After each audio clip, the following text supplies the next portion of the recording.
एक ऐसा बचा जो पैदाइश के बाद से एक पल के लिए भी चुप नहीं हुआ।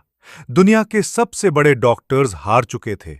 इस अमीर खानदान का बड़ा बेटा पहले ही एक पागल खाने में अपनी जान दे चुका था और अब बारी इस छोटे बच्चे की थी। जब हर रास्ता बंद हो गया तो उन्होंने बुलाया कोरिया की सबसे खतरनाक शमन ली वा रिम को। उसने बच्चे को देखते ही कह दिया कि ये कोई बीमारी नहीं है, ये तो एक खौफनाक साया है। मगर असली शौक तो अभी बाकी था, क्योंकि ये रूह किसी बाहर वाले की नहीं, उनके अपने दादाजी की परछाई थी, जो इस पूरे खानदान का गला घोट रही है। लेकिन क्यों? कहानी यहां खत्म नहीं होती। शमन समझ गई कि अगर बच्चे को बचाना है तो उन्हें उस दादा की कब्र को खुद कर निकालना होगा। लेकिन जैसे ही दुनिया का सबसे बड़ा जियोमैंसर मास्टर उस कब्र के पास पहुंचा, उसने चीखते हुए कहा, इसको मत छूना।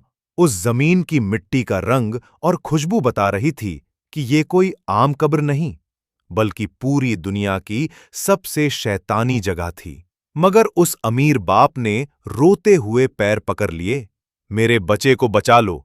फिर शुरू हुआ दुनिया का सबसे खतरनाक ऑकल्ट रिचुअल, दे साल गुथ, जहां कब्र खोदने के साथ साथ शैतान को धोखा दिया जाता है। 5 लोग जो 5 बदनसीब जानवरों की तरह जमीन खोदने लगे और हवा में अचानक मिट्टी के साथ खून की बू फैल गई और फिर जमीन के सेना चीरते हुए वो कॉफिन बाहर आया जिसे दुनिया से छुपाया गया था। लेकिन असली खौफ तो तब शुरू हुआ जब अचानक बादल गरजने लगे और कब्र से एक ऐसी चीज निकली जिसने सबके होश उड़ा दिए। बारिश शुरू हो चुकी थी और रूल कहता है कि बारिश में कभी कब्र का मेकअप नहीं किया जाता, वरना रूह आजाद हो जाती है। और वही हुआ। वो शैतानी रूह कॉफिन तोड़कर आजाद हो गई और उसने सबसे पहले किसको ढूंढा? अपने ही पोते को, जो अब एक बंद कमरे में अपनी मौत का इंतजार कर रहा था। क्या वो बच पाएगा?